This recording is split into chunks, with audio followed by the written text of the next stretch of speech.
Did you know that you can use the Riccar R70 Smart Mop as a handheld vacuum? Hey, I'm Josh from Riccar, and one of the nice things about the R70 Smart Mop and Vacuum is you can use it as a handheld vacuum.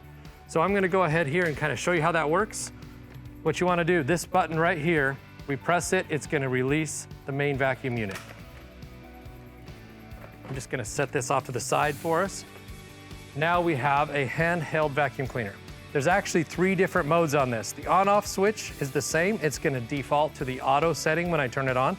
Then when I push this button here, it's gonna go to the max setting, and then the highest power will be the turbo setting.